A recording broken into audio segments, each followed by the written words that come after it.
ملیشا کې شاید انور څوک دوی ته معرفي کا څو کلن وو څه کول لږ به د خپل بیک ګراوند خپل تشریح بیا به 11 کاله معرفي کو چې تا 11 کاله څه کړي دي ما څه کړي دي. ملیشا ته زه په 2014 کې درغلی وم په سټوډنټ ویزه درغلی وم خو پیسې نه وې چې سټډي وکړی په جالان مسجد انډیا کې مې کار کوو. څه کار دی کوو؟ د دې لوډینګ انلوډینګ کار به کوو. کپړې برالې تانونه هغه به د کنټینر نه خالی کولې بره به وړي خپل په شا باندې. ها به موږ چې کومې سختیانې تېرې کړي دي اکثر ته خلک ګوري خلک وایي دا خو زموږ نصیب کې وه خو خلک هغه شاته زموږ سټرګل نه ګوري چې 3 میاشتې ما په بالکني کې داسې تېرې کړي زما د اوسېدو ځای نه و. په کوم بلډینګ کې چې موږ کار کوو په هغې کې ټول کپړو ډک یو ځای و چې هغه ځای خالي و بالکني وه چې باران به راغی به ځان مې پلاستیک راواړو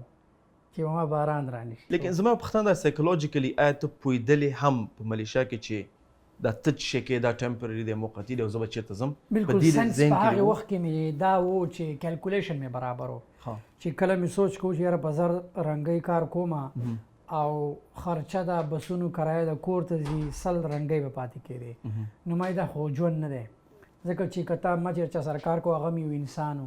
زه هم انسان چې په هغه سټیج و خو هغه کاروبار کوو او زه چې په هغه سټیج ما سره مزدوري کوم د دې وجې ما ډیسایډ کړه چې یاره د دې نه فایده نشته. یعنې هدف مې دا دی چې کوم حالت کې وي هغه ته ځان تسلیم دې نه کړو بالکل او تا چې نه زه دا چې دا ما دپاره نه دی او زه بل ځای ته هم رسېدی شم. بالکل